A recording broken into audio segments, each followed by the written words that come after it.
In this video, we're going to show you how to install the control arm on your Ford Focus located underneath the front of the vehicle.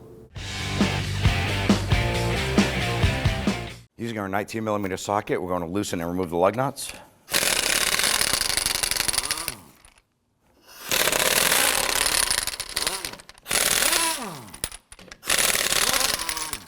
Grab that wheel, remove it, and set it aside.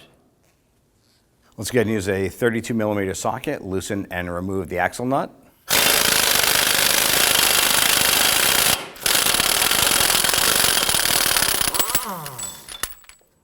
Now I'm going to use a punch, and I'm going to tap in the center of the axle to make sure that the splines are free from the hub. You can see that that's moving. Go ahead and reach around and grab that axle and make sure that it's free floating. Now if yours is stuck, go ahead and spray it down with some rust penetrant and keep on working that until it's free. I want to go ahead and we want to start by removing our pinch bolt here. Now there's a 15mm nut. We went ahead and soaked it down with some rust penetrant. Let's go ahead and loosen and remove this nut.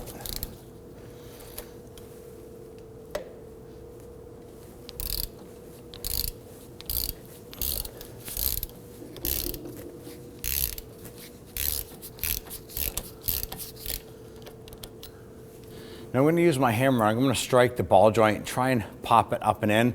And the purpose of this here is I'm hoping to shock this bolt a little bit so that it comes out a little bit easier.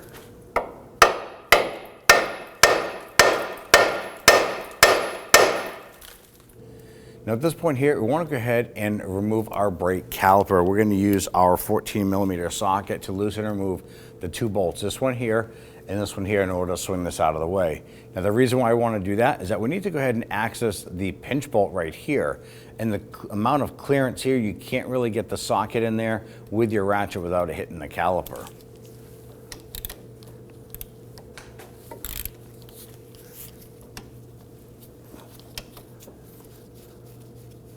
Now in doing this here, your brake pads might shift, they might even pop out. So be prepared to capture those if they do.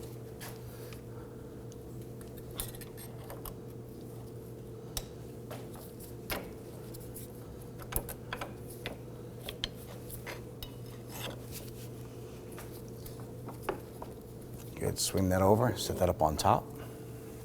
Now because we're going to be hammering away on this here, we don't want our brake pads to fall out. So we're going to just go ahead and grab these here, slide them out of the brackets, remove these, set them aside. Now we're going to use a T50 Torx bit on our bolt head here.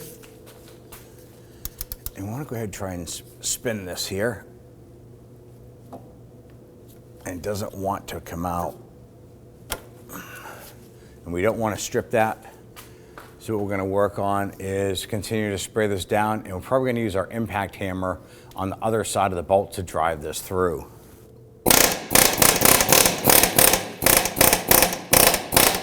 All right, we're able to get that to move. Now at this point here, with most of that loose, we're just going to use a punch on the other side here and tap that out.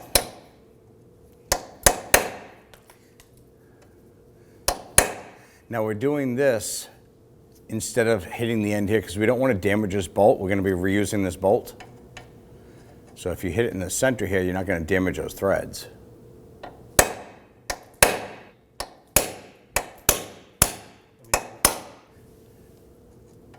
Now on the front portion of the control, we have an 18mm bolt head right here. Goes through to a nut on the inside. We're going to use our impact gun.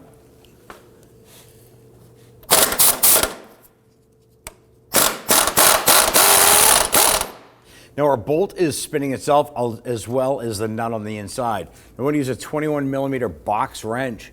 We're going to come up through the top between the subframe or the cradle and the sway bar, and we're going to put that box end on the nut. Got to remove that bolt and remove that nut. On the back side of the control arm, there is a clamp here holding the back of the control arm to the subframe. It's going to be a 15mm bolt head with an 18mm nut on the back side.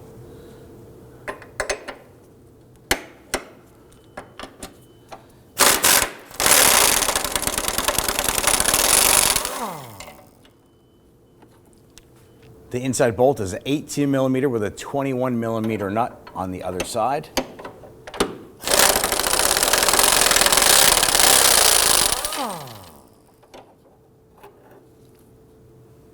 We're going to use a pry bar on the front portion of the control arm here and just slowly work this out.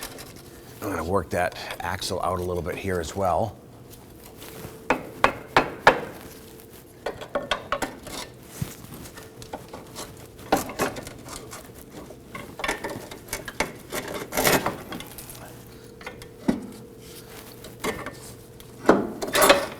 Pop that out and remove the control arm. Just going to line up our control arm.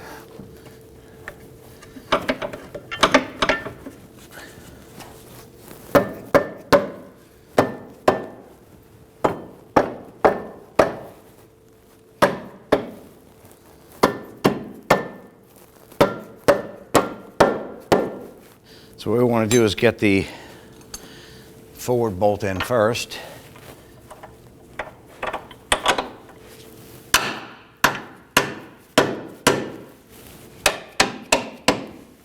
I'm going to go ahead and get that nut started on the other side.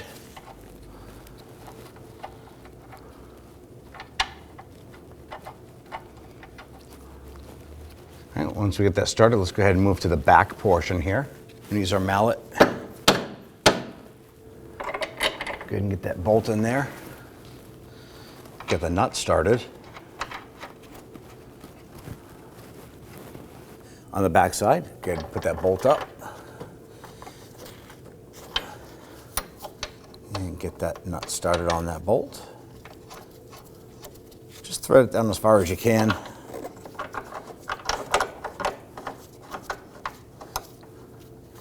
Now we have all three of our bolts installed here. Let's go ahead and install the ball joint.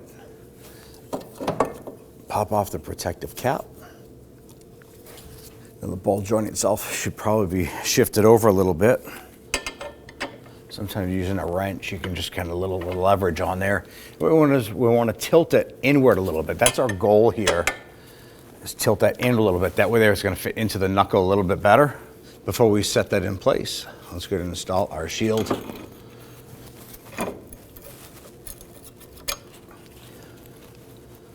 Make sure that boot is pulled down. I'm going to use our mallet.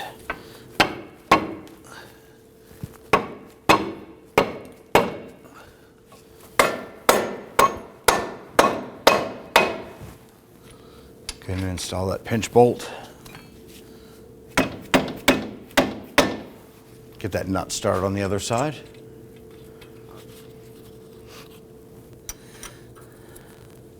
Let's go ahead and tighten this down. Now, if you're still using the factory bolt here, you're going to use your T50 Torx bit on the other side and a 15mm socket here. Go ahead and torque that down to 46 foot-pounds.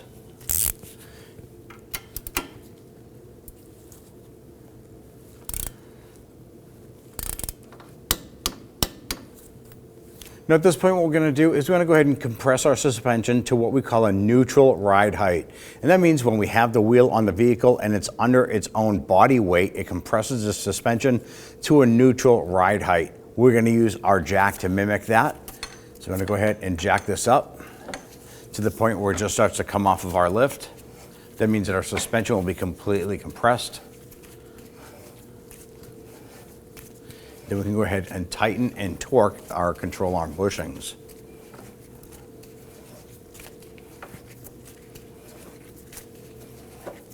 Right about there, our vehicle is starting to shift on our lift. So let's go ahead and tighten and torque these bolts.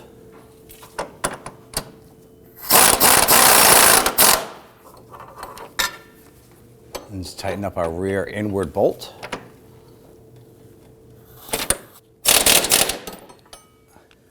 And tighten up the rear outward bolt. Let's go ahead and torque everything into place. Torque down our front bolt to 159 foot-pounds.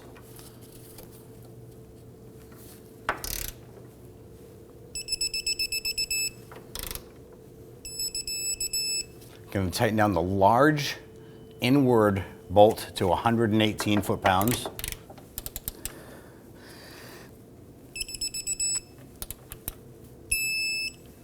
The rear outer bolt, the smaller bolt, will be torqued down to 76 foot-pounds.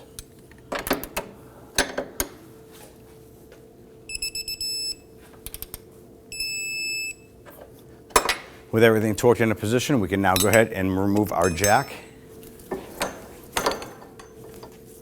Before we install our brake caliper, go ahead and spray it down. You want to clean it. Make sure you get any debris or any grease off of that brake rotor. Installing the brake pads. When we removed our brake pads, the outboard pad had the squeak tab on it and it was positioned at the top. Go ahead and get these installed.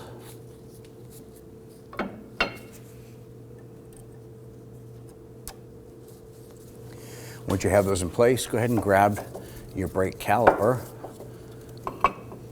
swing that up and over, and go ahead and work that over those brake pads. Now sometimes if you have a hard time getting the caliper on here and that piston is kind of stuck a little bit, go ahead and use your 10mm wrench, crack open that bleeder screw, and you're gonna put a bucket or something underneath or a towel, and you're just gonna catch some of that residual brake fluid, but just kind of work that a little bit, and you might lose a little bit of fluid getting this to line up, pushing that piston in.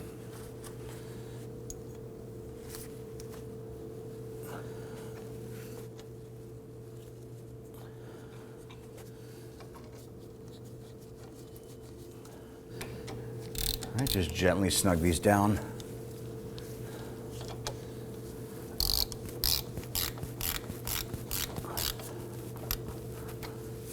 Now, if you did crack open that bleeder screw to get that caliper wiggled on, don't forget, go ahead and spray that down with some spray solvent. Clean up any of that residual brake fluid that might have dribbled out. I was going to torque down these bolts to 21 foot-pounds.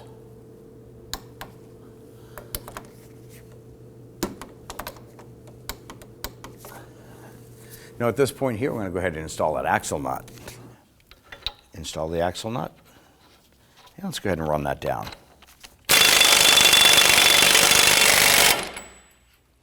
Now I want to go ahead and torque down our axle nut. And you have a couple different ways you can do this. You can have someone hop into the vehicle, apply the brakes so that it locks that rotor in place, and then torque it down. Or you can take a screwdriver or something similar and go ahead and put it in here so it comes up against the caliper bracket. That'll lock it into place. Let's go ahead and torque this down to 199 foot-pounds.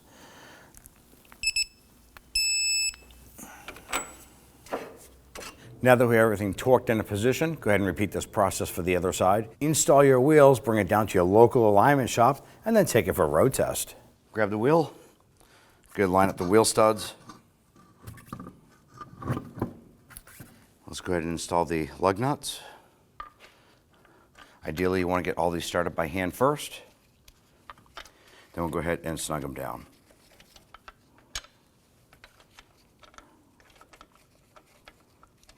When tightening these down, you want to go ahead and do it in a crisscross pattern.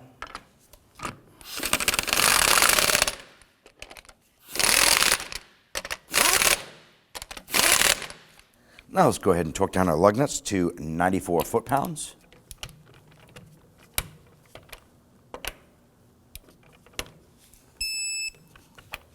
Prefer to do this in a crisscross pattern.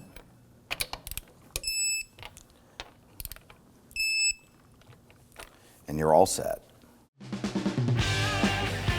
When only the best will do, demand TRQ. The only company that lets you view before you do. TRQ is committed to offering the highest quality aftermarket auto parts that are engineered for peace of mind. Thanks for using and viewing with TRQ.